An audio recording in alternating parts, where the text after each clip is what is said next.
right, welcome back. It's your boy, Fat Artist, back again with another BFF. This one's kind of special. This is a weird one because me and your boy Jennifer, I mean Stoney, have never actually met until 5 minutes ago. That's pretty So wild. it's kind of nuts. I've never done a BFF with somebody that I didn't know like for a long time. So Really? So this is I'm the first. Like we're you're the we're first like crossing. you're the Yeah. first like guess. You know what I'm saying? Okay. I'll consider myself a pioneer then. You It's are a one more notch pioneer. on the belt. Fucking plant that fucking flag, bro. Like, so Stoney is the head honcho over at SoBro's network, covering all things Nashville. I would say, honestly, you are the Nashville hub for shit that people want to know. I think, and Appreciate that, man. We work hard. fuck yeah, and you have a oh man, so we're going back to them American Eagles, you know what I'm saying? them fucking flying high A's, you know what I'm saying? Them Anheuser Bushes. Yeah, we got the old Bud The Light. old Bud Light, big ass whole face long can, you know what I'm saying? This feels like I'm drinking out of a cinder block or something. I know, god damn, I could knock somebody out with this thing. Like, And it's not good. Jesus. Can I just say that up front? You know what? You do you say what you Okay. want to say, and Bud Light, we're gonna throw it back. This is a whole thing. Anheuser Busch, this whole world of theirs is highly ingrained, as I've showed you before the show. This iguana that is Bud type. That's life. a keepsake. That's a right treasure. here. This is a treasure, honestly. I actually really love it, and it even has like the cabin. The cabin's not even fucked up. Like, if you weren't around in the 90s for these commercials, you fucked up. Like, you missed out. Like, go ahead and check that out on YouTube. But yeah, I just learned this just now, but it's been a thing for my family with the capital A, but also for yours. So why don't you introduce this blue bullet right here for me, and we'll get it going. When you asked me to pick a beer that was special to me, I just kept racking my brain because I kept thinking of beers that were my favorites, like the Yazoo Gerst, the Jackalope, Bear Walker, anything that Cigar City puts out. I love Cigar City. Oh my, Cronenberg. Oh my God. Bro, you're speaking my languages right now. You know what I'm saying? The Cronenbergs. Hold on. Did you listen? Hold on. I feel like you're sneaking on some shit. Like, hold on. Have you heard the Cronenberg Blanc?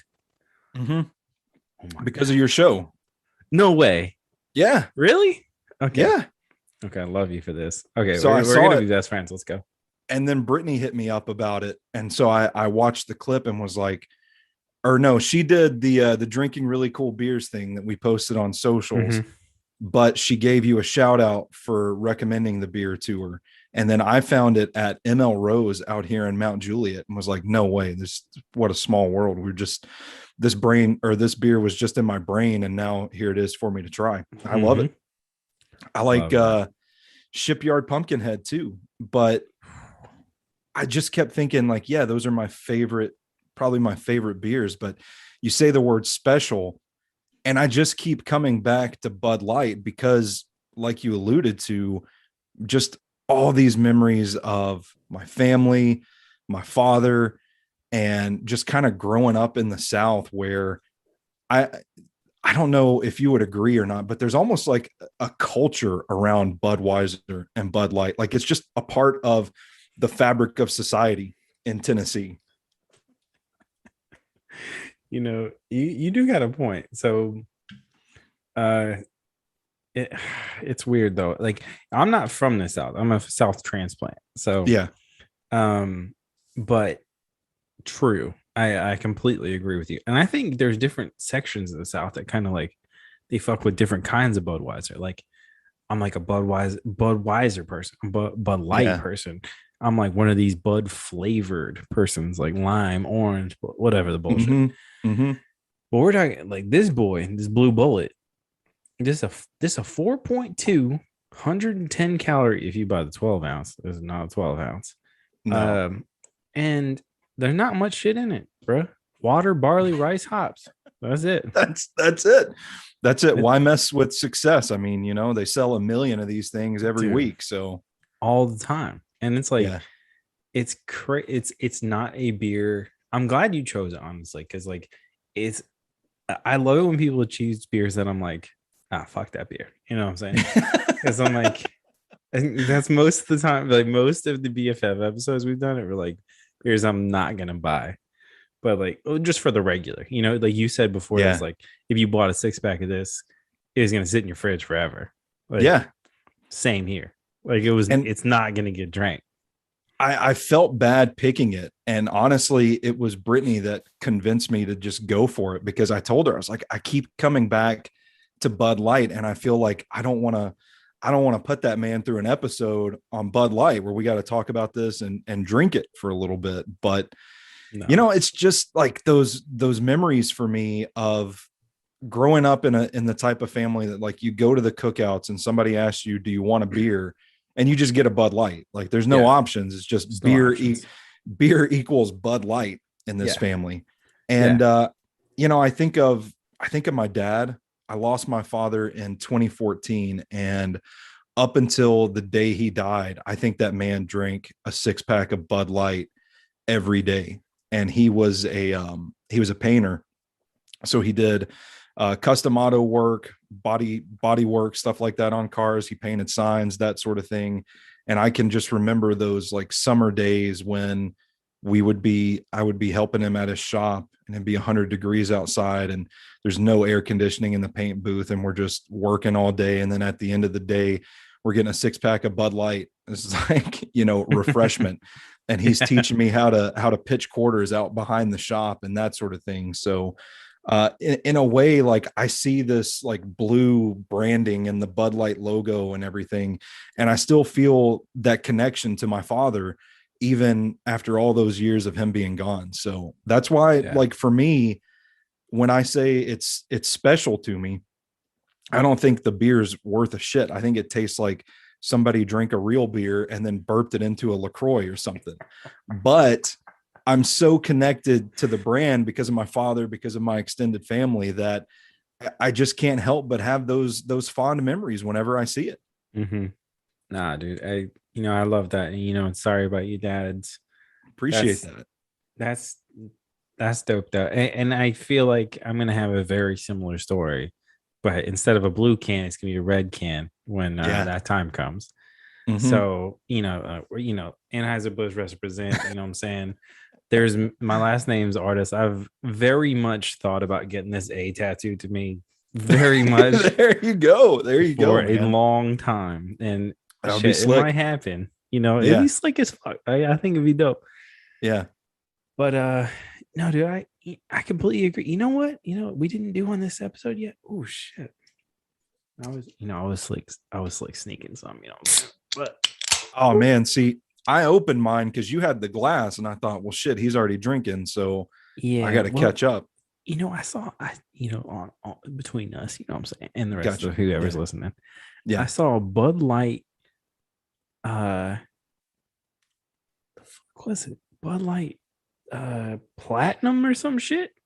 The Bud Light Platinum, yeah. And I was like, oh no, was it Platinum? I don't know. I don't know what the fuck it was, but I was like, oh yeah, it was. I was like, I never had this shit before. Like, might as well try it. But that was what was in the can before, so in the glass before. Anyways. I've had the Platinum stuff, but I honestly, man, I can't tell a difference between any of it. That's what I'm saying. Like in college, when it's funny. When I was in college, I was like, my whole family's like a Bud heavy family, right?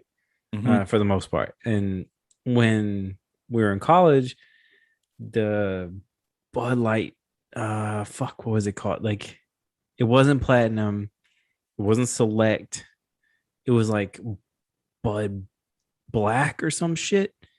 I can see the branding. I can see the branding in my head, but I can't. It was like a heavier Bud Heavy. You know what I'm saying? Yeah, like a 6.0 or some shit. Yeah, and I was like, that's my shit. And like people would check on me. I grew up in Memphis. From New York, but grew up in Memphis. So people would check the shit out of me. Like, what the fuck are you buying this bullshit for? Like, blah, blah, blah. I'm like, you did that Memphis shit on me. So I was like, Yeah. Fuck you. I'm doing this. I can remember talking about like a sort of culture shock. My fiance is from New Jersey. I mean, they're like 45 minutes out of New York City. So they're up there, and her dad came down to visit one time, and we ended up at this like beer joint in Knoxville. I can't even remember the name of the place, but you walk in and it's one of those places that has like the little sawhorse on the floor with like the knob sticking out where you can go practice your damn bull roping in the middle of the bar and stuff. And I remember him like looking around and looking back at us and saying like, am I going to get my ass kicked if I don't order a Budweiser in this place? Yeah. It's like, no, probably. That's the culture. That's the culture of Budweiser. Yeah, you're completely right, bro. And it's funny. It's like, there's a couple different like subsects of this, I think, and we can dig into it if you want, but I think just making the statement is enough. But there's like, you got your like 4 subsects, right? You got your Bud Heavy, you got your Bud Light, you got your Milwaukee's Best, yes, right, and then you got your Coors people, like, and they'll buy whatever Coors fucking puts out. So, but most people don't realize that Coors puts out a bunch of shit that's not just Coors.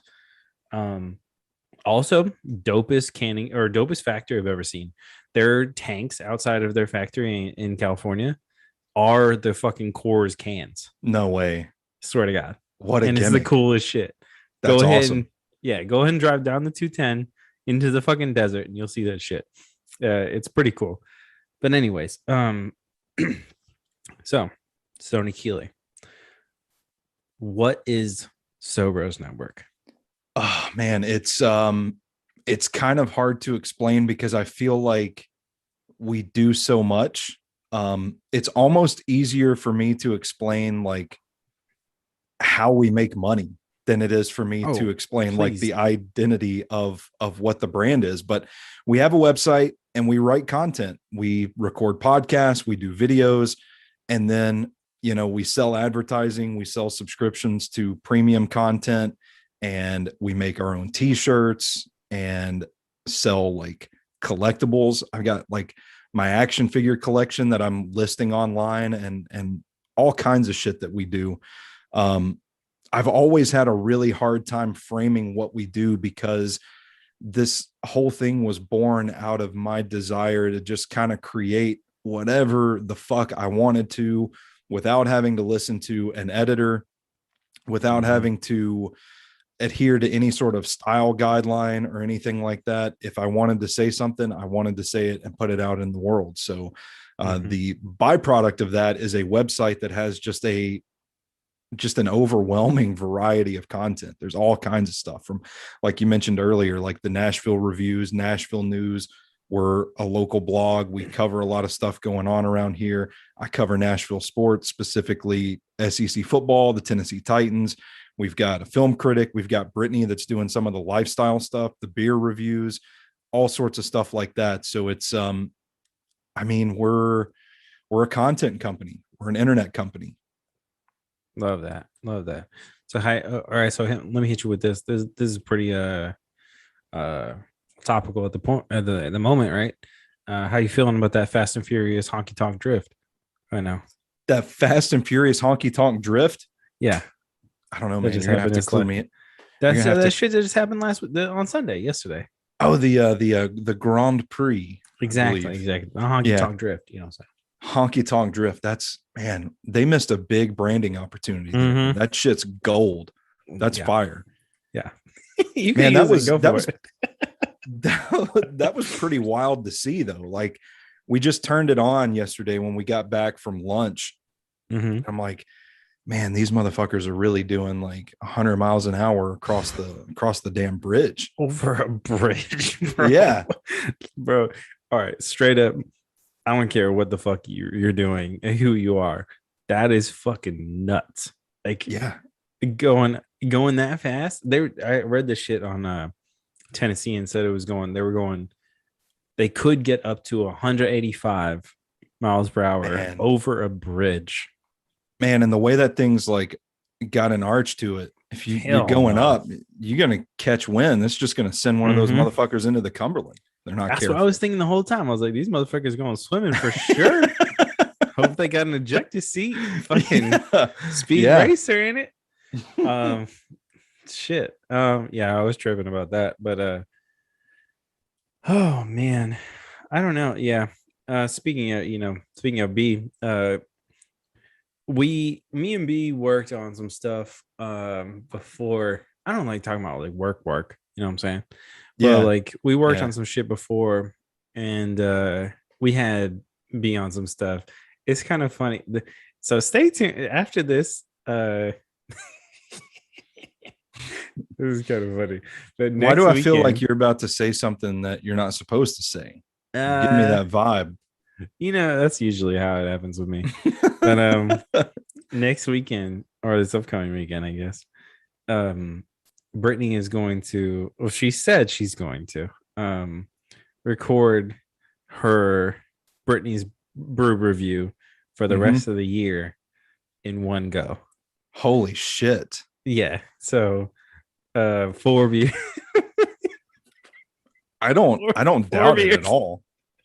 That's the thing. Like, I don't doubt it at all. It's fucking sorry if you never met Brittany, and probably none of you have, but Brittany's not a big human, she's kind of small. So but the funny thing is, Tony, I get to pick the beers. Oh, nice. Yeah, so she's fucked. She's fucked. So RIP Brittany, have fun with that. It's been a good run. It's been a good run. Yeah, go ahead and check for her content every 6th of the month. We post on the 6th, 12th, 18th, and 24th. So, anytime you're drawing your beer, you should think of us. But there it is. Mm-hmm. That's also good to have that schedule down, though, man. Like, people don't, like, content creators don't realize how much just that sort of consistency and letting people know that at this time, this date, there's going to be something there from us for you to consume. Like, it builds that anticipation, and that's how you kind of hook people in. People know, hey, there's a regular cadence to these things. They can look forward to it. Yeah, I agree. And I mean, that's that's all over YouTube and all those everything. People are always talking about you need to have a regular schedule, but it's just like, I come from, I guess some people are, if you're not in a I don't know, a normal job, right? I guess you could call it. But I come from a background of like a creative job, so I worked in entertainment for a really long time. Right on. And those jobs, like, it was TV shows and movies and stuff, and those jobs they're not regular. So it's, you work a month and a half or whatever, and then you're off for like a couple weeks, maybe. Like, if you're lucky, you have something back to back, but that is very rare. So how do you get by in that situation, if you don't mind me asking? Like, do you go ahead and try to get something lined up when the end date is approaching, or do you just a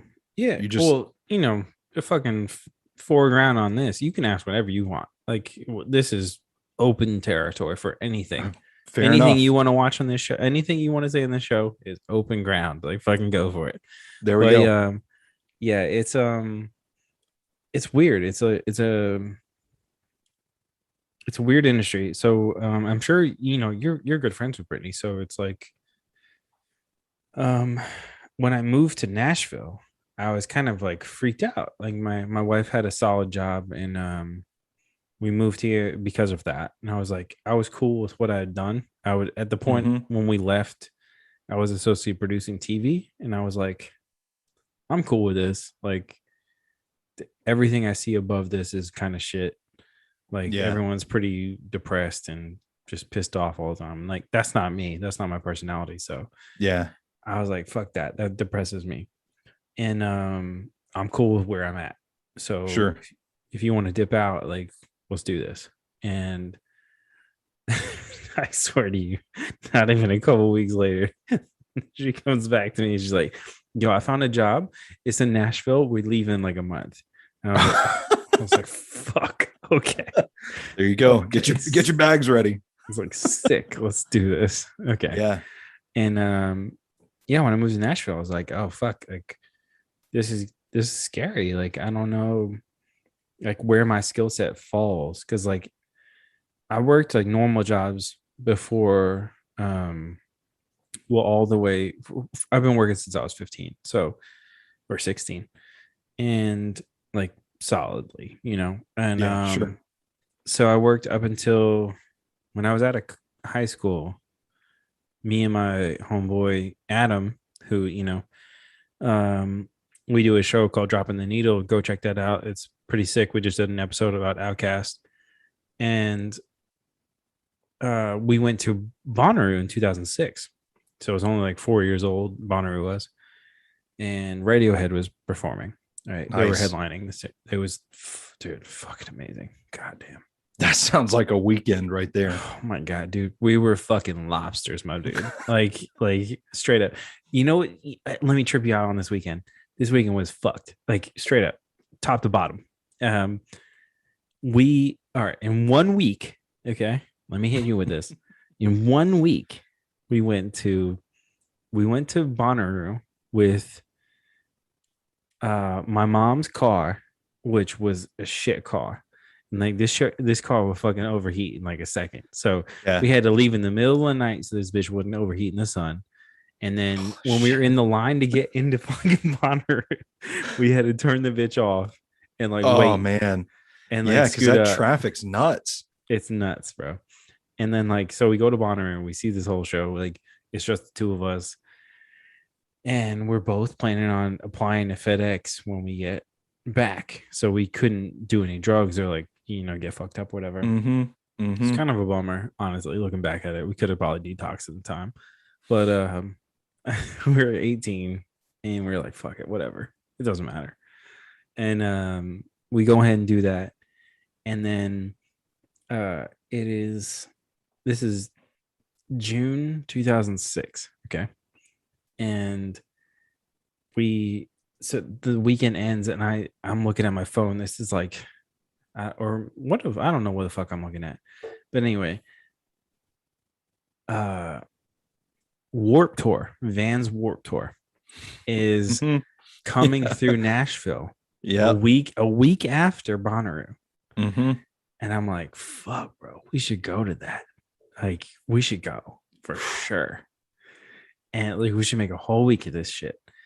And his mom had this thing where like she would pay for, or like they would do like a thing for like each one of their kids like graduation through high school. So like his brother and his sister both went on cruises. Okay. And Adam was like, fuck that, I've been on a cruise. I don't want to do that. And his thing was like, yo, ma, let me go to this music festival. And his mom was like, nah, fuck that, you can't go on a music festival. And he was like, all right, cool, well, what if I brought a friend, like, we tag team this thing. And she was like, all right, cool. Keep in mind, this was 1 week before Bonnaroo. Oh man. And I was like, he calls me up. Me and Adam have been homeboys for a long time, and he's like, hey, bro, you want to go to this shit called Bonnaroo next weekend? And I was like, yeah, I'm down. Let's go. And he's like, all right, cool. Well, you got to drive. And oh, shit. we gotta, I don't got any camping shit. So we got to figure that out. I was like, in a week, bro. Yeah. I was like, sick, bro. I got camping shit. Let's go. And I got a car. I was snag my mom's. And so we ended up going, and the car lasted, whatever. And we go to the fucking Bonnaroo. It's amazing.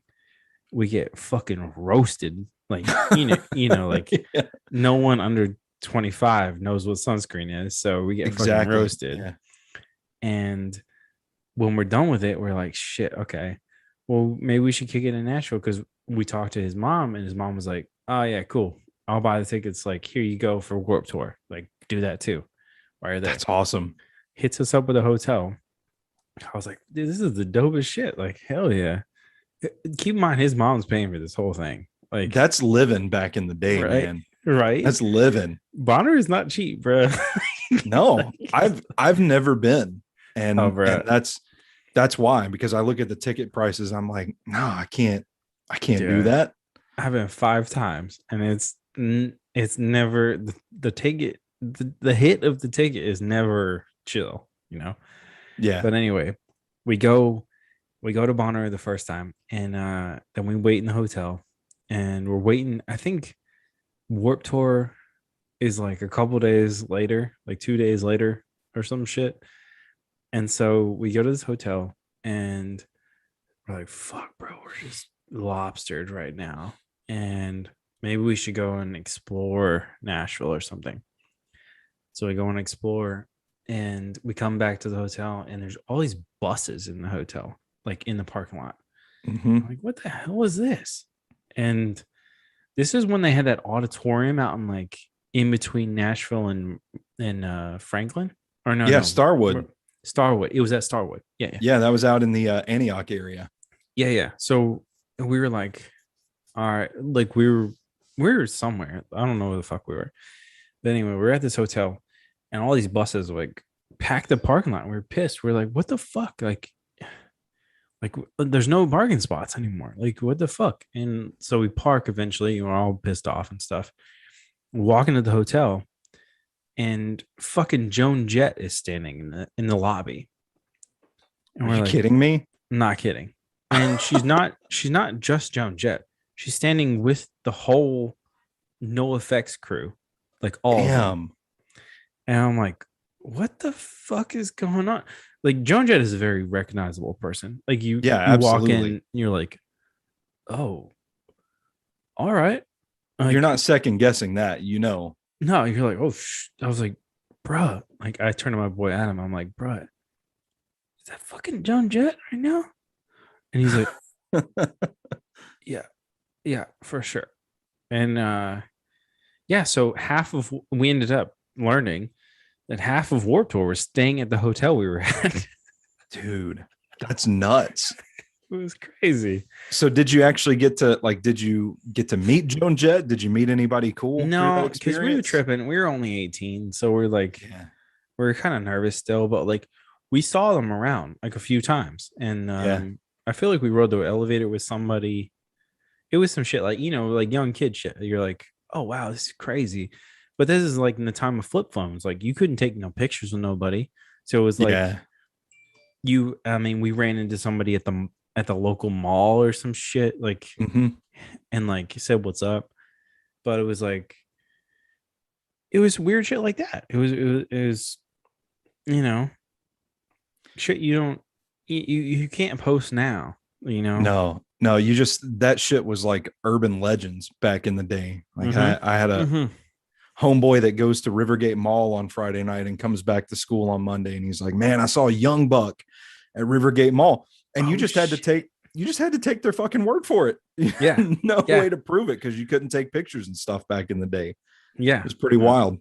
That was the thing. And like I had some homies that from back in high school at the time. I was like, yo, you motherfuckers need to come to this hotel right now. Like, like, Yeah. and they were like huge punk fans, so they're like way into like Warp Tour.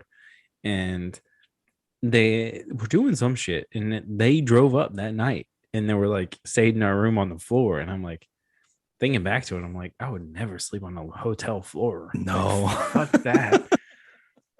Different But times. yeah, different. 2006 was a different world, bro. Like, Man, I remember those days. You just did what you had to do to get there. You wanted to mm-hmm. be a part of it. I've slept on some hotel room floors using my backpack as a pillow There you and go. using like pulling the curtains off the wall to use as a blanket, that sort of Mm. deal. You just get there. You get But there, yeah. the worst sunburn I've ever had in my life came from the Warp Tour in 2005. We Oh went down shit. to Atlanta, And just imagine thinking you're tougher than the sun. But Oh, I did. back then, like you said, like nobody used sunscreen. Nobody knew what it was. So I was in like a black sleeveless Avenged Sevenfold t-shirt. I used to have hair down beyond my shoulders. There you go. But I didn't wear like a hat, a bandana, nothing. I just tucked my hair behind my ears all day. So then we get back to the hotel and my arms are just glowing. I mean, I was like fire engine red. And then because of my hair being tucked behind my ears, like I got out of the shower and like slicked my hair back, and I just had this triangle of red sunburn on my forehead. And it was the worst pain. I woke up, we drove down, we stayed a night, we went to the Warped Tour, we stayed another night just outside of Atlanta, and then we drove home on that third day. And I was driving home with like the really bad sunburn that like oozes a little bit on both arms. Yeah. Oh, so bad. Worst sunburn I've ever had. Oh God. I know this is weird, but I'm trying to send. Oh shit. All right, this is gonna work. I didn't think it was gonna work, but it's gonna work. I'm gonna send you the picture of the sunburn I'm talking about. All right. And I have it. Oh shit. Okay. Yeah. And so you can comment on this in real time. Oh shit. Texting it to you now. Okay. You boy. Oh, came through. Holy shit. Bro, those are maroon. All right. So the picture I sent, I'm gonna show it to you. These are it. So my God. There's maroon boxers on. That's how fucking burnt I was. The tan line, that's where you see it, man. It was nuts. Man, so that's painful. It was straight up lobster. Like, all right, so this is the situation. Like, we went to the show, right? And I was tripping out because I was like, oh shit, I get to see Radiohead for free, you know? Because I didn't pay for the shit. All I had to do was get here. So my whole shit was like, oh, I'm seeing this show where I want to see it. Yeah. And if you've never been to Bonnaroo, the big stage is usually like, it does this weird thing where it like clears out and then it comes back in like a bunch of people. And I was like, no, fuck that. I'm staying in the same spot all day. Like, that's what I'm doing. And you can't lose it that way. Exactly. Well, I was wrong, but in the end, but yeah, that's what I was thinking at the time. I was like, all right, if I stay here, I'm good, But Adam was like, no, fuck that. I'm gonna go and see so and so. I'm gonna go see so and so, and I'm like, no, fuck that, dude. I'll keep the spot, And it happened that way until the lights went out on the stage, and then the whole 100,000 people or whatever fucking jumped to the front, like shit, bull rush, bro. And I was like, oh fuck, like it was like it was like a fucking Slipknot show, like for like 2 seconds, like everyone fucking going for it. And I was like, oh my God, like this is awful, Man, I had a buddy that was a vendor at Bonnaroo selling hot dogs back in the day, and he used to share some stories that you just don't, it's almost like you don't believe, but basically just like people, he was like, I would have completely butt-ass naked dudes come up to the hot dog stand, couldn't even utter a sentence to me because they were so fucked up. 100%. And they would just hand me like a wad of cash, like $5 or $6, and I would just give them a hot dog and they would go on about their way. Yeah. It's just it's a wild thing, scene, man. Yeah, no, it's definitely, you know what? I'm gonna back your boys shit up. Like it is an experience. And I feel bad for kids now. Like, well, specifically this last year or whatever. Bonnaroo is happening in August this year. So, but I don't think the projection I'm seeing, I don't think it's gonna happen, honestly. Yeah, there's a lot of crazy stuff going on in the music industry right now. I mean, people are Mhm. just kind of on standby, you know. Yeah. And I mean, uh, I'll tell you about it after the show, but like where I work, uh, the social aspect of the world right now is Don't get in very, trouble now. Don't get I in know, trouble. right? I know, right? It's very much in the mix of conversation. So, Yeah. yeah, I don't know, man. I saw Lollapalooza this like couple weekends ago, and I'm like, Hmm. that shit ain't gonna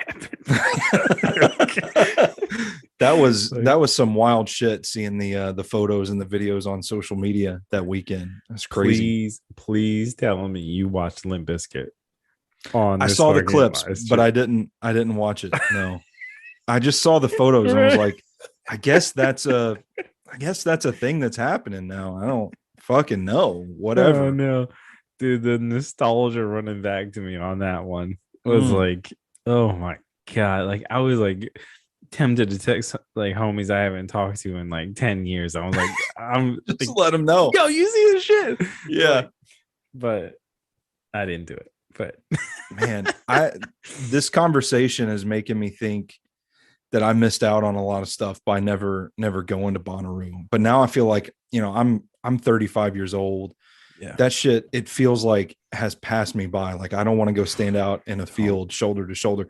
I've never really been comfortable at shows, to be honest with you, because Mhm. I'm 6'2", 280 pounds. Like I have a hard time working my way through crowds. You think, you know what I'm saying? Yeah. Yeah. Like You I know, was always the don't be dude. ashamed of that thing. You know what I'm saying? Don't be I ashamed of was that. I was always the dude that would get to the show early and just find the back wall and just stand with my back to the wall for You the know entire what, time. It was like, Stoney, I'm not doing Bonnaroo with all that. dude, you're not tripping. You know, maybe you missed out, but like Bonnaroo before 2010 was Mm-hmm. like a different thing than what it is now. Oh, Like, really? oh yeah, like they extended their ticket range after that time, and Yeah. so there was way more people than should be in that Oof. space. Yeah, I don't know Um, about all that. in that in before 2010, it was like tolerable, I guess. It Mm-hmm. was still gnarly, like you're still shoulder to shoulder, but like if you stood in the back, you know, you could still, smoke your J's, drink your beers or whatever, and have a good time, like on a blanket or whatever. But like past that, it was a different game, dude. Like you're good. And Okay. if you ever want to do that shit, do it VIP, like straight up. Like don't fuck around with that GA shit.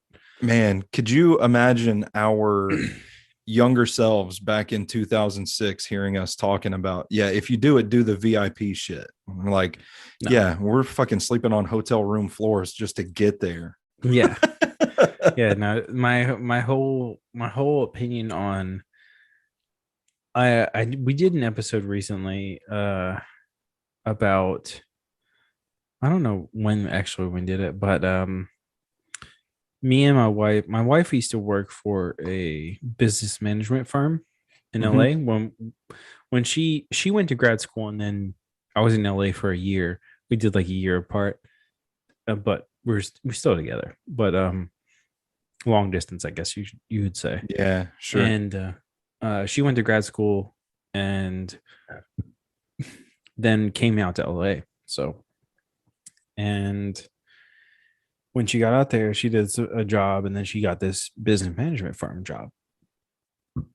So, the business management firm, there are two branches, I guess you would say. They've Yeah. been bought since now. Like the two main dudes retired, kind of.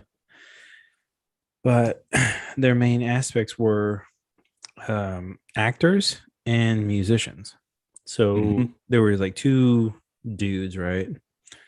And one of them was just like musicians, and one of them was actors, right? And she worked on the musician side of the firm, and we got a taste of what that means. Like during that whole time period. Like we got a chance to go. So one of her clients was the dude.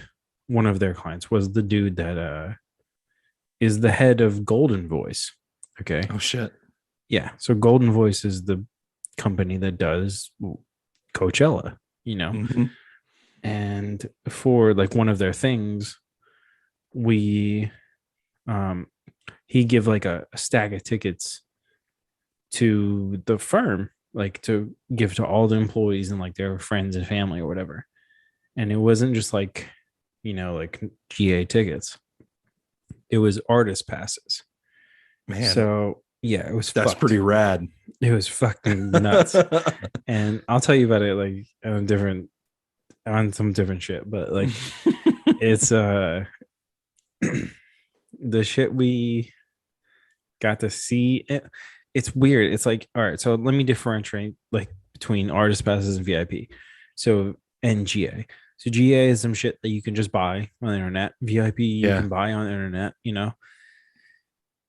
But artist passes are passes to a whole different entrance to the festival. They are a festival. They're the entrance to where the musicians enter to do the festival, right? So basically, own access. Yeah, it's your own thing, and and the only way to get those is to one be a person performing or one of their guests, right? Mm-hmm. Or you get these, you know, these weird offshoots like what my wife had, like, you know, somebody repping this company, like these bands or whatever. Yeah. So it's weird. Like you walk in with like motherfuckers you never see, you know, in real life. Like, and it's like an odd scene, you know, like being a normal person walking into that zone. It is, man. And I've been in your shoes before with that. Kind of like you, you know, I might talk to you a little more about this when we're not recording. But being in that situation before, I've always felt like, holy shit, I don't belong here. What am I doing here? Yeah. It's a weird dynamic. Yeah. You feel like you're in a different bracket, you know what I'm saying? Mm-hmm. I feel like you know. And it's like you feel all right. So all right, let's put it in perspective. You feel like you might be in like the Bud Light version of life, but you're walking into this, you know, 10% craft beer bullshit that's released once a year type of shit, you know. Yeah. And that is like it's a weird zone. Like you're walking in with like the fucking Camelback and motherfuckers are walking in with white suits, you know what I'm saying? Yeah, exactly. It's, like that's the whole dynamic. And you're like, all right, I don't fit here. I'm worried about my hydration. These motherfuckers are worried about their style. You know what I'm saying? Yeah, and I'm closer to like a Bud Light kind of guy than I am like once a year craft release guy. Yeah, I mean you got to keep it grounded. You know what I'm saying? But yeah, no, that was that. We'll talk more about that later. But that was you know one of those things. You know, like back in that time where you're like, all right, this isn't normal, you know. This isn't this normal people don't get to do this shit. Like that's the way to do it though. True. It's a good story to tell. That's all I can say about it. But like it was definitely weird. And I got a couple stories from that I could blast on you, but like I think I've said them before, so fuck it. But I kind of want to know. So you said a little bit about SoBros earlier, but like I don't know, like why did you start SoBros? Like you're the dude, you're the fucking guy. Man, I rewind it back to, you know, senior year of high school. You're you're 17, 18 years old, and society is telling you you've got to go to college and get a degree and figure out what the fuck you want to do with your life. And I wasn't ready for that, man. So I went to college, I got a degree in psychology, and then I was out for maybe 2 years, and I realized I don't want to do any of this stuff. Like I have always kind of had an entrepreneurial kind of spirit. At one point in my life, I thought I would take over my dad's shop whenever he was gone. But man, that's a hard life, fucking working on cars in the summer heat in Tennessee. And it never really worked out. I never had the talent that he had. So I couldn't have carried on the family name. And I wanted to go to grad school at one point to become a counselor. I was going to be a guidance counselor. I thought about getting an advanced degree and becoming a professor if I could, but I didn't want to take on $100,000 worth of debt at I graduated in 2008, so I would have been, I don't remember. I've had too much Bud Light to remember how to do math, but I was a young man. I didn't at a younger age, I didn't want to take on all this debt. Yeah. And so after a few years of just kind of toiling around aimlessly, like figuring out what I wanted to do with my life, I kind of realized, hey, I've always liked creating stories and I've always enjoyed writing. So I got into it, and having no experience, no credentials, no journalism degree or anything. Yeah. I just had to kind of find an avenue where I could just jump in and give it a shot. So I created a blog, and a couple of people read it. They liked it. They brought me on. I wrote for a few different websites early on in my writing career, and I just wasn't really fulfilled by it. And it was more, I felt like I was writing to hit a quota. I wasn't really writing to express that creative freedom that I had within me. So eventually, man, I just went all in and said, I want to try and give this a shot. I want to try and do it my way, by my rules. I don't want to please anybody else. And I wanted to create something that could be a community for creators to come express themselves without having to worry about the limitations that most websites and most professional journalism organizations put on people. So that was really it. And I've been critical of university and kind of putting that pressure on young people at such an early age to figure out the rest of their fucking life. Because for me, it did come later, before the light bulb went off, and I found the thing that I feel like I was born to do. So that was kind of the light bulb moment for me. It was just realizing I had this within me. It made me feel satisfied. It made me feel good to put something out into the world, as it was phrased to me once by a close personal friend that actually helped me build SoBro's network. It was just like, man, you're taking the time to work on stuff and you're putting it out into the world. And if even one person reads it and learns from it or laughs at it or is just generally entertained by it, that's a pretty cool thing. And that's kind of the spirit of how this whole thing started. That's what's up. Yeah. I mean, you have to go back, way back in the history of Quick Fixer to see what the fuck this is all about. But like, I feel like that kind of happened with us too. Like, so it was 2007 or 8. And I was talking about, all right, so podcasts, okay, had just launched. They were a thing. And people didn't know what podcasts were back then. No. Just so everyone knows. And they were mostly like weird video clips. It was kind of like not Snapchat, but like what the fuck? What was that fucking app that died? Vine. It was kind of like Vine. Yeah. When it started, it was like little clips of shit. And I was like, yo, to my boys, I was like, yo, we need to start like a a podcast about like skateboarding, and I was like, we need like me and the homies. I was like, yo, we all love skating. We skate every day. We should talk about what the fuck's happening in skateboarding, and Yeah. it never happened. So like, I don't know why. Maybe I was too much of a bitch to do it, but like, uh, it came about. I started. Uh, we were in school, and I was like telling my boy Drew, I was like, "Yo, we kind of got grouped up. It was kind of weird. The only reason I know Drew, my partner, and basically quick Yeah. sister, is because is because we both took off at the same time. We said we were going to be Mhm. away during our like, I don't know what year it was, but we're like, hey, we have this project due. We're gonna be away at this time. Like, can we get an extension?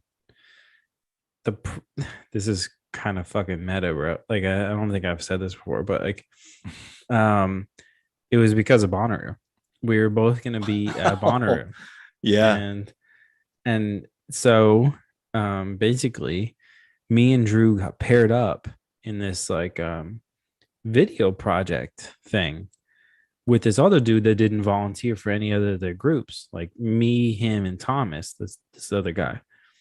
Sure. And Thomas works with homie Olin Rogers, who does fucking lots of shit. But go and check out that dude. You know who he is. But anyways, Okay. Okay. uh what the fuck is his show?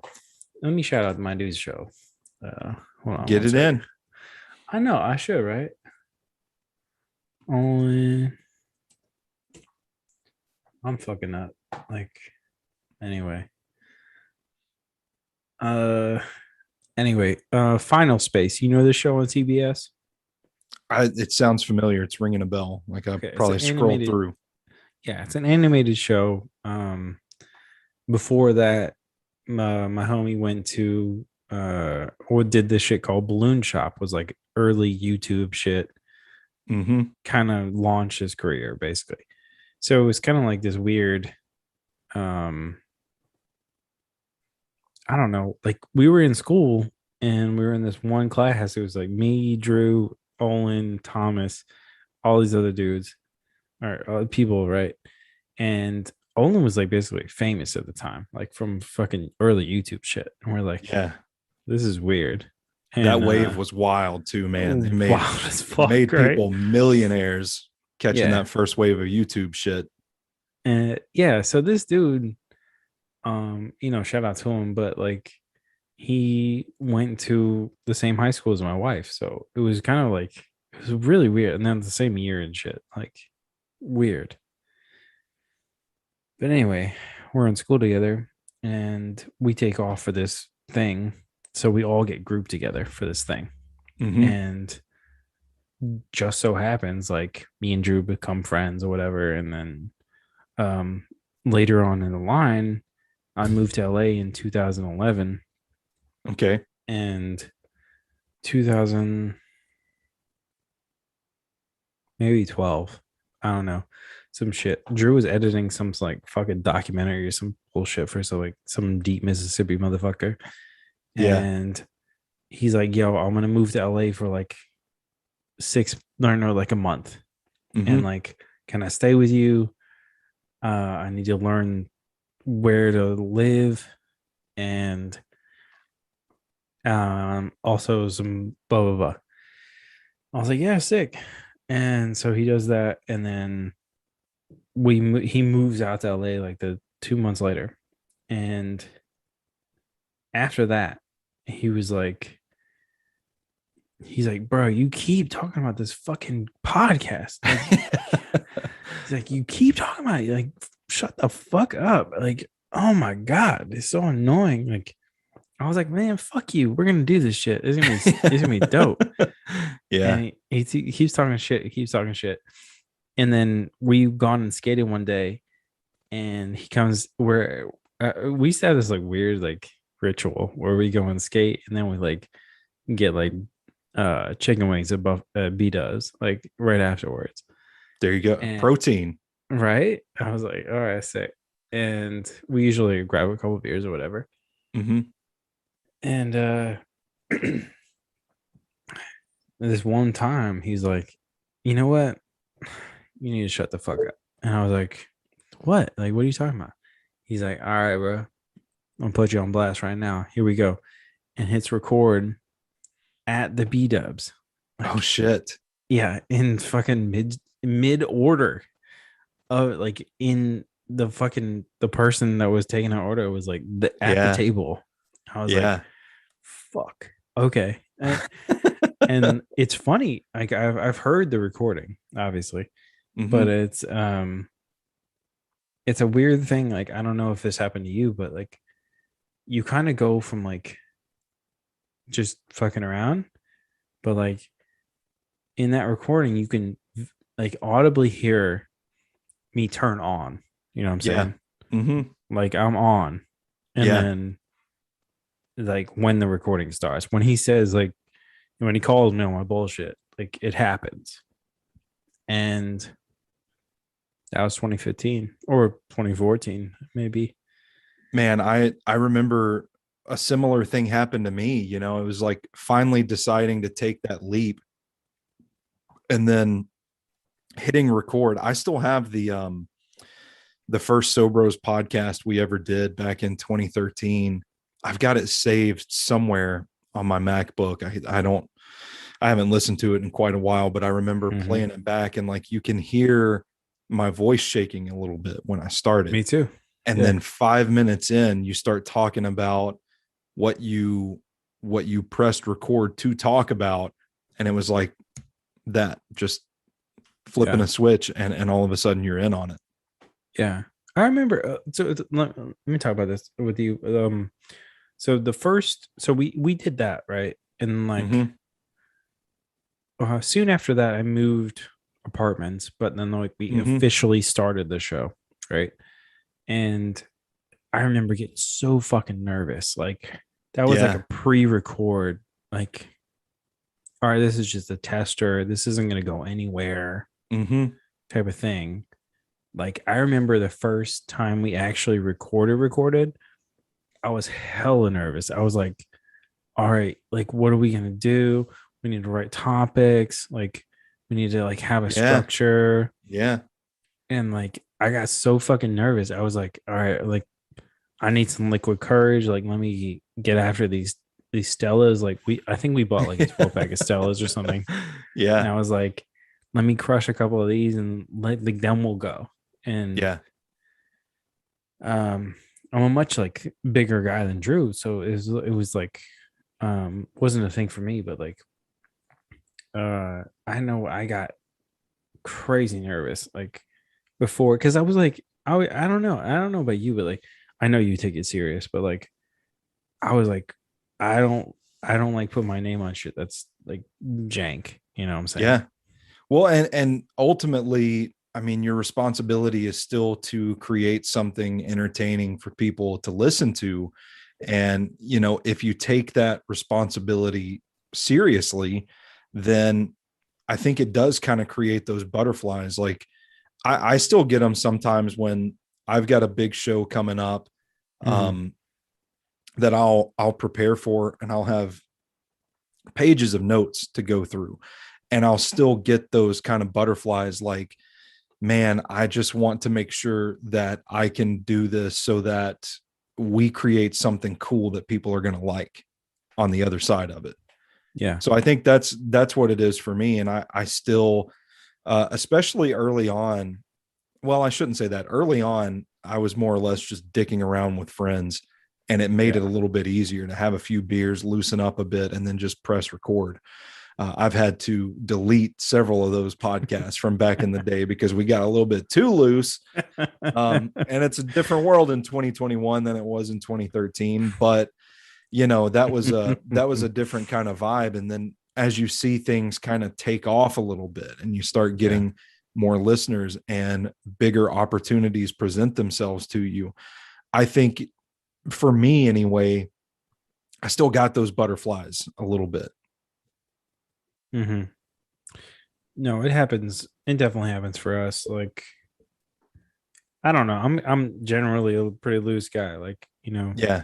but Well, that helps too. That helps having yeah. that sort of demeanor about you. It kind of lends itself to a more natural conversational tone. I think Mm-hmm. it's like you're a pretty easy guy to talk to. I So I appreciate think that, that's dude. that's a skill that helps you tremendously. I So appreciate that. hopefully that kills the butterflies a little bit, but I know that's not always the case. It's easier said than done.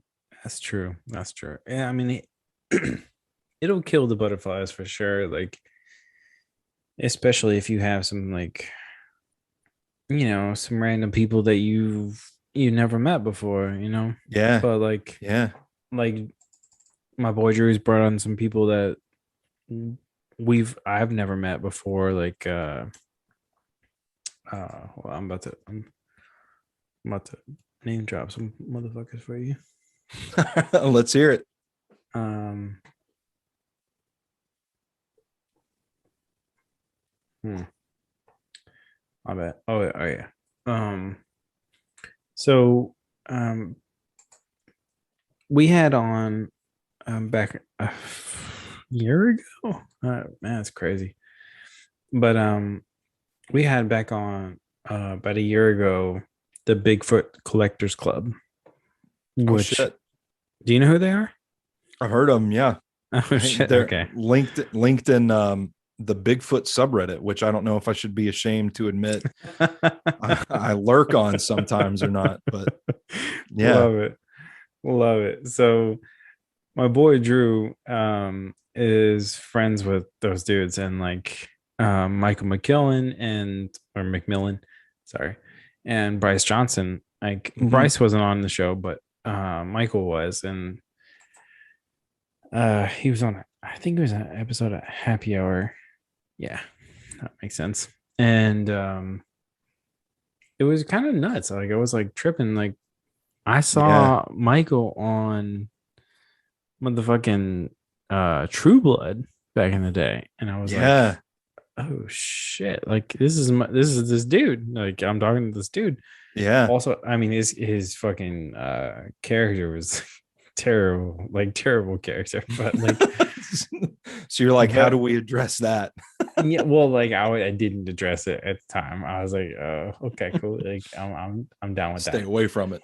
Yeah. And but I gotta shout out my other homie on there though. Riley Bray. Riley was the dude that got us like in the mix. Like he's the one who produces the show. Yeah. And we would have had all three of the homies on, but we didn't.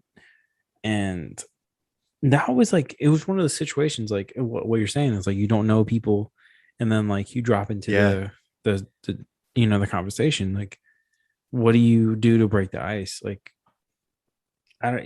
It's kind of weird. Like before this show, me and you had like a 5 minute conversation. Yeah. We've never met. I've never met Mhm. these dudes. Like it was like I don't know. I appreciate you saying like it's I don't know. I feel like I might have been always been like one of these people you can easily talk to. Like I feel like Sure. in middle school and shit, like people who would tell me shit that they probably shouldn't have. Yeah. And and that kind of has always carried, honestly. Like Yeah. but it's one of those things I'm like, as you get older, you're like, well, does this shit actually matter what they said? Like fuck, I don't know. But shout out to Bigfoot Collectors Club. Like they're pretty cool. I think the most nervous I've ever been recording a podcast, I think of three things right off the top of my head. Well, Mm. one's not really a podcast. I got approved by the NFL to cover the Super Bowl this year. Oh shit, really? And so The I got upcoming in one? the one back in February, Last the one. Bucks Chiefs, yeah. Brady. Okay. And they let me into all the virtual press conferences and everything, and I was like, man, I can't do this and not at least try and get my name in somewhere and ask a question. Have to. So the Chiefs had Trevarius Ward at the podium answering questions, and I just hit the little button to raise my hand and Zoom. And sure enough, they called on me. And for a split second, I just fucking froze. I'm like, oh my God, I can't believe Dude. this. And then I was sitting the whole time he was talking, I was sitting there rehearsing my question just in case Yeah. something like that happened. And I was able to get it out, but I still listen back to the video and I'm like, you know, at this point, I've been doing this for almost 8 years. And that was one thing that still kind of shocked me. It was like, I'm here on this stage kind of deal. Yeah. The other being, I had a guy that covered indie wrestling for me for quite a while, and we did a podcast interviewing local indie wrestlers. And there was a wrestler by the name of Nick Iggy out of Knoxville, super nice guy, really, really fun guy to be around. But I didn't know him that well, but my guy did. So he was set to interview this guy, and we get together and get all the podcast equipment going, and we can't get a connection with all three of us on the same line. So ultimately he looks at me and he's like, you're going to have to do the interview or we're going to lose it. And I was like, are you fucking kidding me? One-on-one? Yeah. And I had no preparation whatsoever, no notes, nothing. I was set to just produce, write down timestamps if somebody slips up and I need to edit it out and, get the commercial breaks in, that sort of thing. And all of a sudden I was just kind of thrust into it. And that did make me kind of nervous, but luckily, man, wrestlers are so used to being in front of the camera and being on a microphone that it was just easy as pie. And we knocked that episode out, and it ended up being one of the favorite podcasts I've ever done.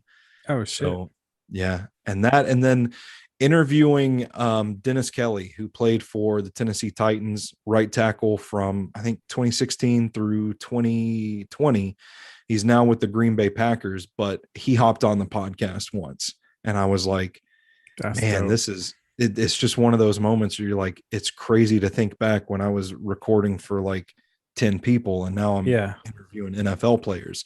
So those butterflies still come, but it's like I coach the team as best as I can to trust in yourself, and like you're in this spot for a reason. You've done it for as long as you have for a reason. It's like our film critic Brandon. We were doing we had a table set up at a wrestling show one day selling action figures and t-shirts and all kinds of shit and taking pictures and just writing about the tournament, that sort of thing. But it was going on at the same time as the Nashville Film Festival. And he had a couple of people reach out about doing interviews on SoBro's network. And I told him, like, let's do it. That's always our spirit, is just like, let's do whatever we can to make cool shit. So we will figure out how to make it happen. And we actually took an interview with somebody the same day as this tournament that we're set up at. So the two of us in the middle of this wrestling tournament, I leave the booth to one of the other SoBros contributors, and they're manning the merch. And we go out to my car, and we're just sitting in the hot sun, locked car. Somebody was about to bust the window on us to get us out and save us. But we're in there with our phone, and we're just looking at each other like, can you believe we're doing this? And we were both kind of sweating bullets about it. But I just said, hey, just trust that your voice, through all the practice, the years of doing it, it's going to carry you and it's going to kick in naturally. And then the director no-showed the interview, so we didn't even have to worry about it at all. Just illustrating a point there that if you do get that level of comfort with yourself, and if you are that sort of natural interviewer, and if it's easy for people to talk to you, that can carry you. And I think that helps those butterflies in situations like that. Yeah, 100%. Hey, can you hold on one sec? Yep. All right, cool. All right, resume recording. Yeah, let's talk. Sorry, I had to stop. Fucking, that's all good, man. His talk hands killing me. I was like, I think I can hold it for the rest of the episode. Not a good call. Better off not pissing yourself at the seat. You know what I'm saying? I hear you, man. That's good. Good rule to live by. Back in the early days of Quick Sixer, we used to, like, Drew, both of us actually would be like, oh fuck, all right, so early days of this particular shit, we call it the Quick Sixer Collective now because we have multiple branches, but with Brittany on board and with Adam on board, but in different shows and stuff. But we used to do this thing where Quick Sixer meant um, 6 beers, 6 topics. Oh So shit. Okay. yeah, That's pretty cool. Yeah. in theory, that's cool. But if you're trying to record an hour-long podcast where you both drink 6 beers Well, and you try to do a coherent podcast, yeah. it's a pretty Yeah. rough go. And Been there before with well, maybe not a 6-pack of beer, but we've definitely killed a bottle of whiskey between like 2 or 3 of us before on a show. ooh, that might And be by the end, heavier. luckily I had the wherewithal to be like, yo, we are just straight up slurring our words, not even making Yeah. sense, saying Yeah. terrible things about people we know. We just need to get off. Just need to get out. And some of those podcasts never saw the light of day. Yeah. We've only done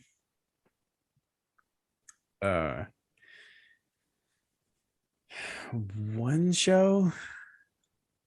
We used to do shows with like guests and shit, like in person, or obviously back in the day. But Yeah. we did one show where we did a 0.5 episode. So it was like a Okay. solid episode, and then we're like, fuck it, let's record again. We're having fun. Yeah. That episode has never been listened to by anyone besides me and Drew. And it's rough. Have you ever just like turned on the mics, not even planning to record, just like, hey, these are here, you're hanging out with people, you're having a good time, and you're like, let's just turn these on and see what happens. Yeah. So the first time we recorded an episode of that B-Dubs, that was what happened.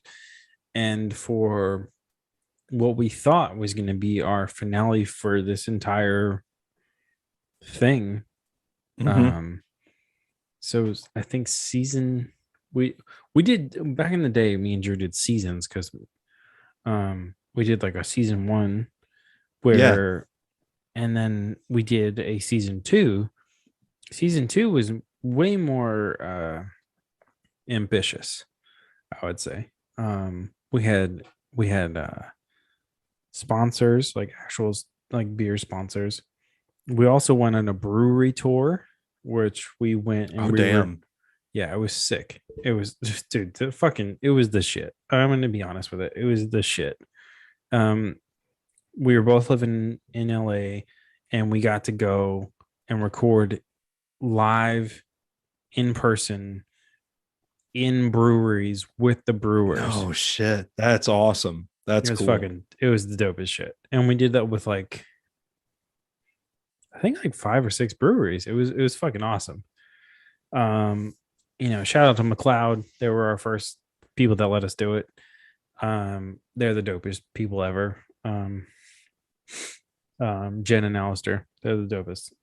But anyway, we got to do that, and then we started getting more sponsors and more whatever, and that was pretty cool. But then at the end, we got there's Drew's talked about it a bunch of times, but like we got this sponsor with Lagunitas. Okay. And Lagunitas is the dopest fucking company ever. Like, go and support them, please. Like, go. I enjoy their IPA. I enjoy their man. IPA. It's a standout IPA, if I have to say anything. But go support Lagunitas. They're the shit. They're doing the right shit. Anyway, we had this sponsor with them, and they hit us up and they were like, hey, like, we're not going to send you shit, but you can go to our distributor and we have an order for you ready. And we're like, all right, rad. So I go down there, and a forklift lifts cases of beer into my trunk. Shit. Not kidding. Like a forklift. Yeah. And I was so excited about it that I ran a red light in LA. And I get a $500 ticket for it. So it paid for the fucking red lights in LA are no shit. Like, don't fucking do that. But anyway, I've heard. Yeah, I was tripping though, but I was so excited. And the picture they sent me, and then they send you a picture of you running the red light. Mm-hmm. My fucking smile was ear to ear, and because I'm so excited, and I'm talking to Drew on the phone as I fucking ran it. So Yeah. he trips out on it, but we had this whole big blowout bash for I think it was episode 25 of season 2. The apartment I was living in, you could rent out like they had these like rooftop cabana type of deals. Like you could rent Okay. out like a barbecue Okay. type of thing. Yeah. And you could rent them out. Like you like, hey, I'm reserving this for this amount of time. And so we had this like I was moving, so we had this like abundance of beer, and I was like, "Fuck, like I can't. I would love to take this, like no shit, but I can't drink all this beer. Like, let's invite the homies over and let's have an episode." Kill it. And yeah, well, we tried, but Good old fashioned beer purge. bruh, we went. There was a Target across the street, like literally across the street, and we lived on this street, Colorado Boulevard, which is the street that they do the Rose Parade on. And Okay. Okay. yeah, super cool. And on the corner across the street was a Target. And me and Drew were like, fuck, how are we gonna make all this beer cold? Like we have cases and cases. Like, I'm not fucking Yeah. kidding you. They gave us so much beer. Like, I think it was 144 bottles of beer. Holy fuck. Yeah. I was like, that's why I was so Damn. happy, you know? I was like, oh my Well, God, this yeah. is the That's greatest a shit ever. score. Yeah. And shout out to all of them. They're the greatest people. But we ended up, me and Drew were like, you know what? A fucking light bulb. Let's buy a kiddie pool. And so we buy a There you kiddie go. pool and across the street at Target, and then fill it with ice Man. and put all the beer in there. And Yeah. then have all the homies over. So our last episode, which we thought was going to be the last episode of all of Quick Sixer, Mhm. was 4 hours long. And yeah. And yeah. And it was, we had all these people over at the fucking thing. And in LA, you can, smoke weed, you can drink beers or whatever. You do whatever you want. Yeah. But, so that was all happening in this 4 hour stream of consciousness you can watch on YouTube right now if you want to. I was about to say, is it still up there? It's still up. Part Nice. 1 through 10. Back in the day, you had to cut YouTube into bits. So it's like, it's literally part 1 through whatever. And that's amazing. That's amazing. It's like 4.5 hours long, for real. Shit. Right, go check that out if you want to. Get your popcorn ready. Yeah, for real. It's crazy. I'm probably blackout drunk, like 3 hours out, like easily. Yeah. But speaking of blackout drunk though, and you just mentioned Titan Stadium. Yeah. I read word for word your Garth Brooks experience recently. Dude, it was so bad. I really, really want to hear the stadium packed fucking lightning storm Stoney Keeley experience of a Garth Brooks concert before we sign off of this. Man, it was crazy. I didn't even want to go to the show to begin with. And then we got there.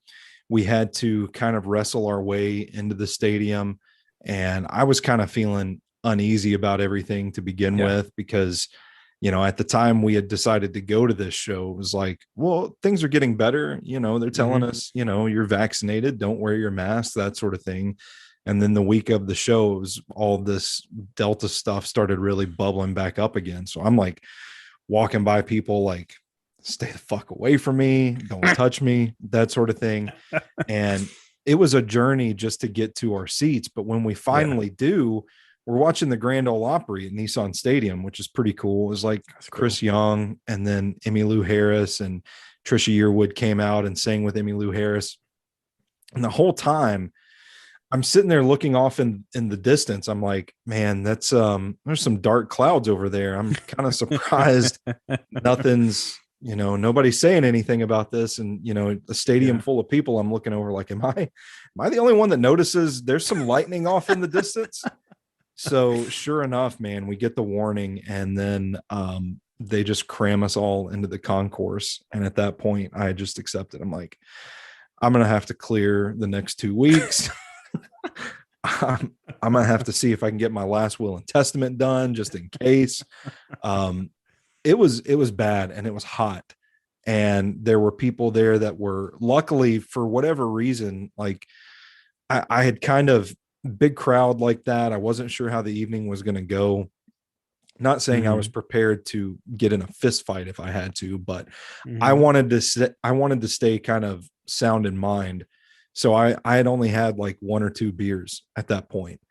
And it's a good thing I did, because man, there were some really drunk people that were dropping like flies when we were packed into that concourse. I felt so bad for those EMTs. And so they finally, like, they turned us loose in this lightning storm. And we had made the decision to drive to Midtown, because we didn't want to pay for the parking at the stadium, and lift over to Nissan Stadium. So now all of a sudden, it's like 10 o'clock at night. It's dark outside in a lightning storm, and we're just walking around the stadium like, what the fuck? We can't get a lift. We can't get an Uber because the apps were all jammed. Yeah. We get around to the end of the stadium, and then the bottom just falls out again. And it's just pouring down rain.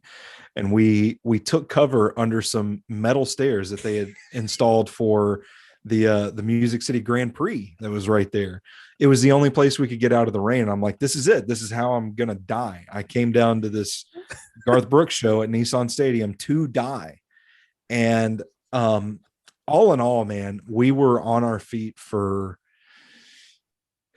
we got to our seats probably around 7:30, and we're back up around 8 and on our feet until about midnight.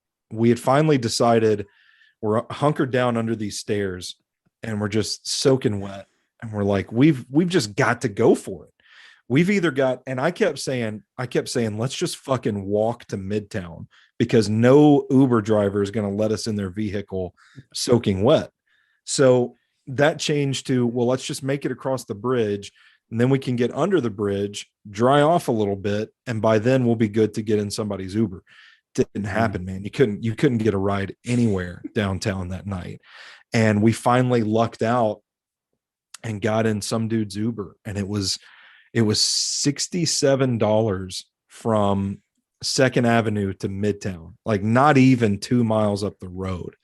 And it was $70.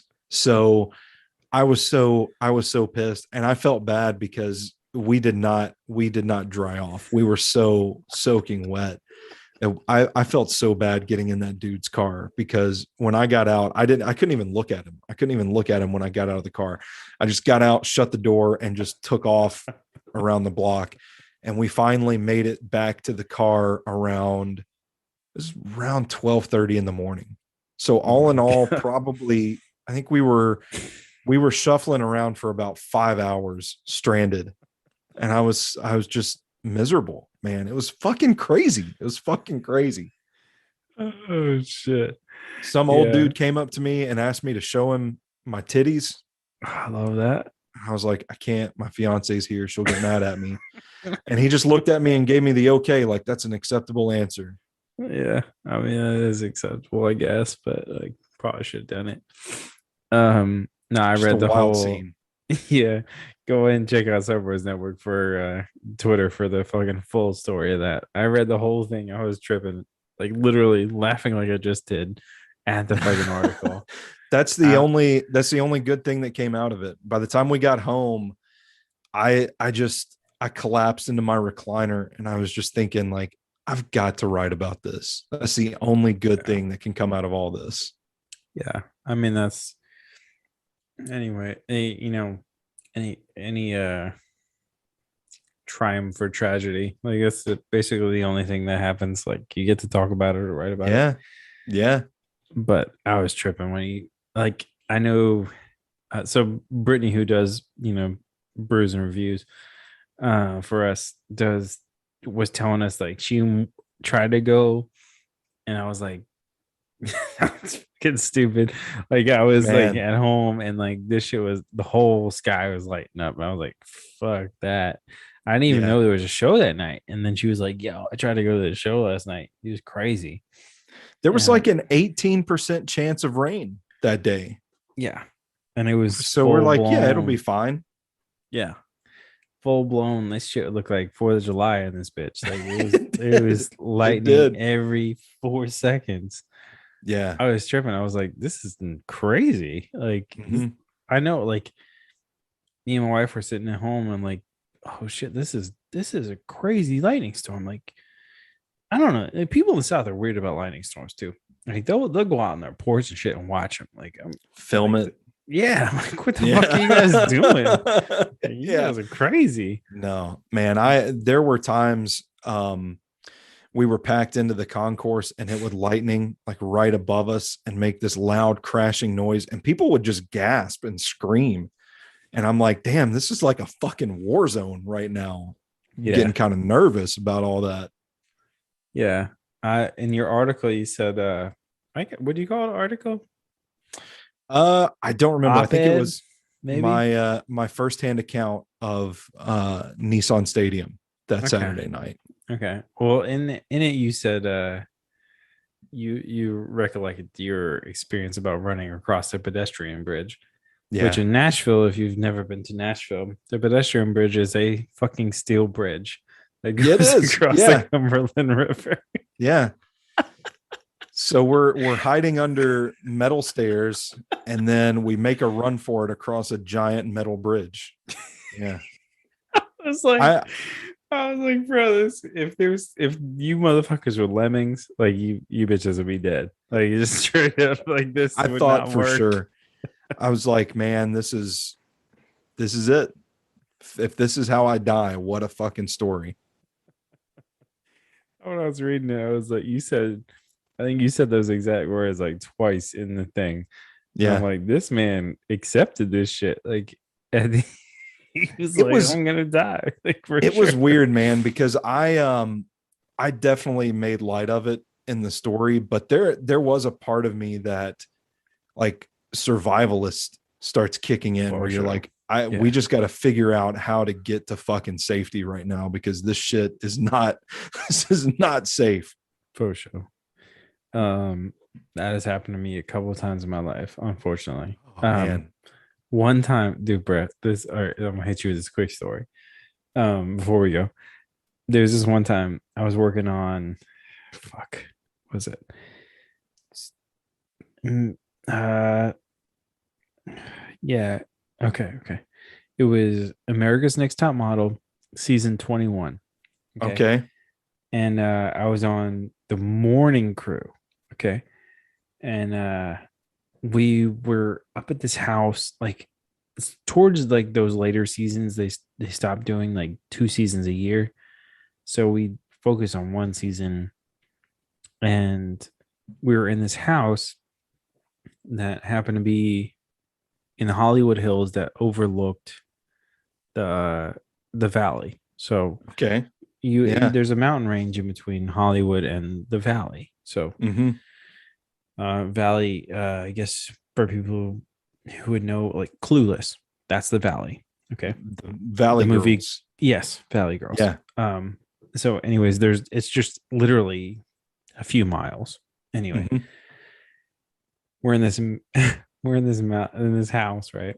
This fucking mansion, right? And this earthquake happens, Oh and shit. yeah, or I mean, earthquakes happen all the time in California, so it's not like crazy, but like it happens. Okay. And but my wife had just moved there, and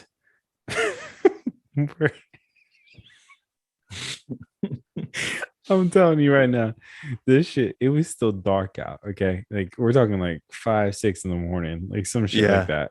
Yeah. And it does this earthquake, and I'm already at the house, and it earthquakes and wakes her up. And Mm-hmm. our cats are, we have two cats, and they're freaking the fuck out, like freaking Yeah. out. And I'm talking like running into walls and like mirrors and shit, like just being weird as fuck, Oh, like damn. super random. And then like some shit they'd never done and haven't done since.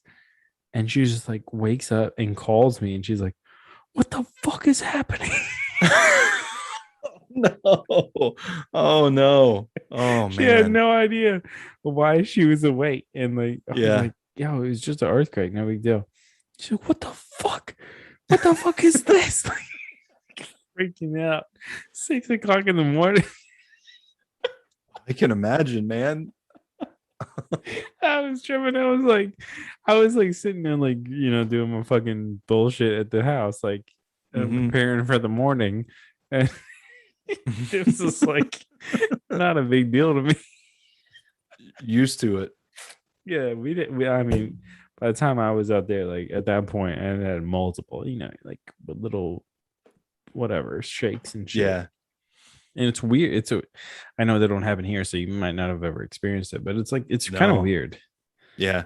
It's like Well, the it's whole ground, like everything shakes and shit for like, but like it's not like in a oh, like it's more of like a oh, like oh, okay, like some shit like kind of shifted, you kind of feel disoriented a little bit. a little bit, like Yeah. nothing crazy, but like it's Mhm. just weird. But that particular thing, I might have laughed at her, honestly. I Yeah. felt bad. I feel bad now thinking about it, but like I might have laughed. I'm like, what the fuck are you talking about? I laughed at my fiance once because she's from Jersey and had never experienced a tornado until she came Mm, down here. And down here, like, yeah, you're cognizant of the dangers of the tornado, but you yeah, kind of know, you kind of develop a sense living in Tennessee for so long, like how to how to handle it and knowing when to take it seriously, when to take yeah. shelter, those sorts of things. And there was a tornado that had touched down like 30 miles away from where we were. And she was like freaking out, like black sky. She's like, we need to get the mattress and we need to get in the bathtub now. I'm like, Oh shit. we're good. We're good. This is 30 miles away. We'll be fine. But Yeah. I got a kick out of that. Similar Yeah. kind of deal. Yeah. No, 100%. Just touching on it a little bit, but like we live kind of close together, actually. Um, you didn't know this, I don't think, but we live pretty close. Really? Yeah, I'm in Old Hickory. So Okay. Yeah. So yeah, I'm like out in right Mount down the Juliet. street. So we're, yeah, Yeah. But like that tornado that ripped through here like a year or two ago, dude. that shit was nuts, bro. We were living in Hermitage at the time, and Yeah. we were on the third floor of an apartment complex with like nowhere to go, and it ripped like right through, not even maybe a mile, closer to half a Yeah. mile down from us, just leveled the neighborhood. And we were, man, that was a scary night too, being, you Hell just wake yeah. up in the middle of the night and the whole building shaking, and then you realize, oh fuck, this tornado, this is like right down the road. Yeah. So we took cover in our pantry, and um we lived in an apartment complex with like the big glass sliding doors. So in the middle of this thing, I just kind of peek out of the pantry to see, like, man, do we need to be worried? And you can't even see outside. No. It's just a big gray cloud going Mm-hmm. by, and you can vaguely make out like the orange from the street light. And it's just, I'll never forget seeing it. And then when everything started to clear up, just seeing debris and tree limbs and everything flying by Mm-hmm. our back door. And it was another one of those situations where that fight or flight kind of kicks in. And I'm just standing bracing the door frame of the pantry, Yeah. and I'm hearing the wood creak and twist above us, and I'm just like hoping that this thing doesn't give way, because if it does, the roof blows off this You place. We're both fucked. goners. Yeah. Yeah, yeah. It's a crazy Nah, experience. And there are a lot of people out there that had it a lot worse than we did. And sure. I'm grateful that we made it out okay, but that was still a pretty harrowing experience. Mhm. Yeah, yeah. um, yeah, it was. I mean, that shit was nuts, bro. Like, Yeah.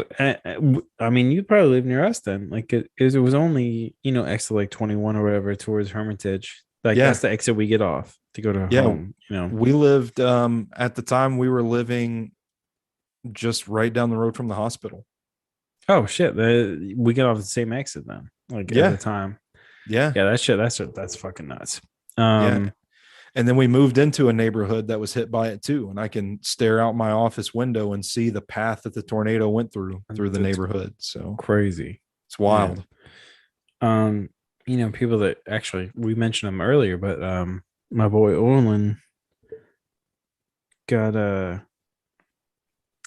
he owned the soda parlor in the East Nashville. Okay. Yeah. And that shit got leveled. That shit's not coming back. So Sad. yeah. So yeah, my boy did final space and went to school with him, bullshit, whatever. Yeah. Mm-hmm. That was that dude. So it's crazy, dude. Like shit like that happens that you would never And expect, you know what I'm saying? the strangest thing about the tornado is that it's just over and done with in a matter of seconds. Boom.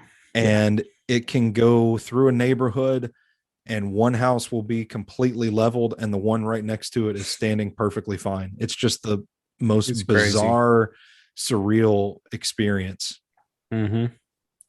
Yeah, it's weird. Like especially Mount Juliet, the shit that school that's like blown apart out there. It's Yeah. crazy. It's still parts of it in rubble that they just haven't been able to get to it. Man, it's crazy. Yeah.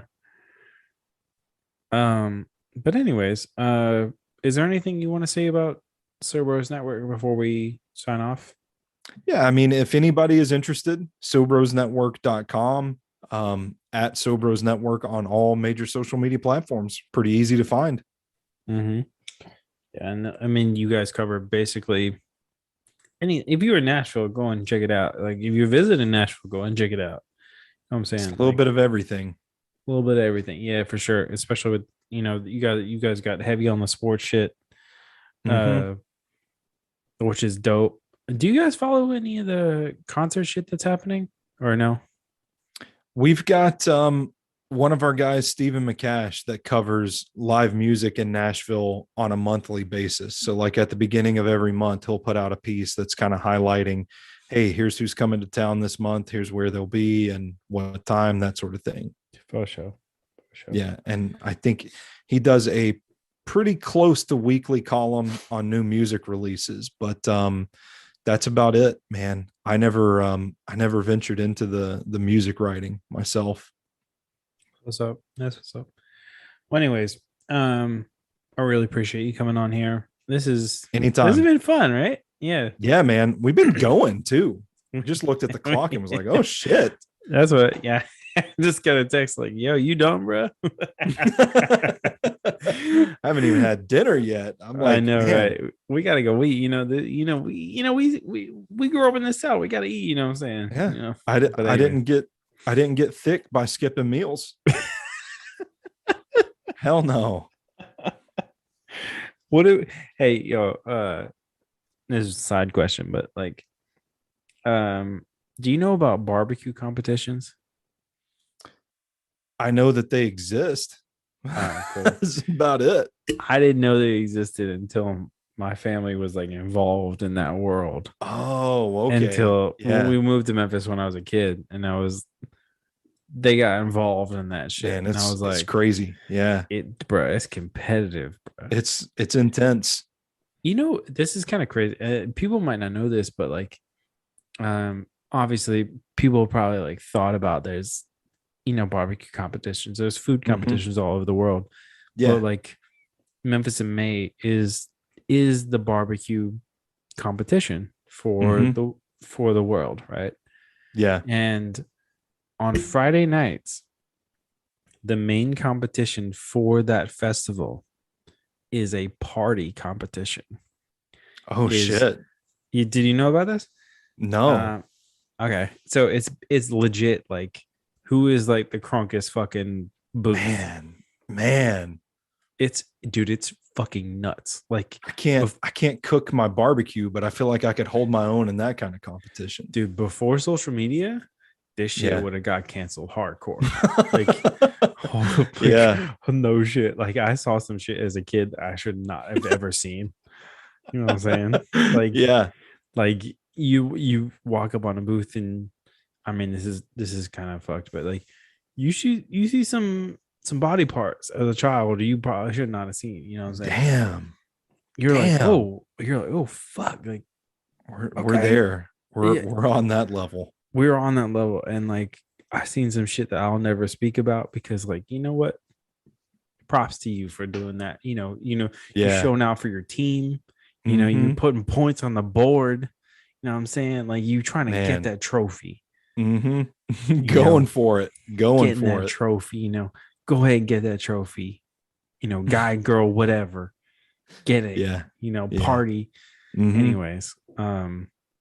Anyways, Tony, I appreciate it. It's kind of wild, you know. Your fucking real name is Stoney. That's the dopest shit I ever heard. It is. So, yeah. It's on my ID. Yeah. I really appreciate you coming on here. And shout out to that Anheuser-Busch, that Budweiser family. Yeah, I can't believe I finished this whole can. We're good. Good to go. Been finishing. I was like, I tried to take it slow. Then I was just like, it's just calling to me. So there's no point. You can't let this shit go slow. You know, no. If it gets warm, it's not good. It's game over. Yeah. I don't know if you fuck with Mount Juliet Beer Company, but you need to go. I do. Okay. Yeah, that's one of my favorite beer shops. That's the homies right there. Yeah. They I'll hit you up with a list of shit I get next time I go. But hell yeah. They might have this. I don't know, but like they got some shit. I've learned throughout this whole experience of Quick Sixer that like some beers were actually designed to get warm. Really? Yeah, it's really weird. I never knew that. Yeah. Some beers are, well, I mean, most beers from the jump were like designed to drink at room temp. But okay. I mean, because they didn't have fucking coolers, you know what I'm saying? Well, yeah. Damn, I never put two and two together. It's weird. Like I didn't really until we were like getting deep into getting random shit, but like it's weird. It's like sometimes I'll let like, sometimes you sip on some heavy shit, yeah, and you're like, oh fuck, like I wonder, like sometimes I'll get some beers from some people and then like, all right, like let this shit, like cool this shit, you know what I'm saying? But like when you pour it, kind of just like take your time with it, you know what I'm saying? Okay. And I'm like, all right, cool. But there's some weird. I'll hit you up and let you know what's up. Yeah, let me know. Give me that list. Give me that list. I'll send you one that the beer company had recently, and I was like, this might be the best stout I've ever had in my life. And I love a good stout. Dude, it's crazy. It's a 10%, but it's fucked. But man, anyway. You know what? Mount Juliet Beer Store comes in clutch with the pipe tobacco. That's my spot for pipe tobacco. You fuck with the humidor over there, huh? Yeah, I do. That's what's it's up. A good spot. Good spot. Yeah. No, shout out to them. I always tag them in our shit, but like they really do got the good selection. Yeah. And anyways, go ahead and shout out your shit before we sign out of this thing. Yeah, SoBrosNetwork.com, at SoBros Network on all major social media platforms. We're not too hard to find on these internet streets out here. Love that. And if you got anybody you want to see on the Quick Sixer podcast or any of the other shit we do, go ahead and quicksixerpodcast@gmail.com. Email us. Go and check us out on Twitter, Instagram, all that stuff. Subscribe, whatever you want to do. I don't give a fuck. But it's your boy Pat Harris. This is Stoney Keeley. This SoBro Network. This Quick Sixer podcast combined. It's your boys. We out.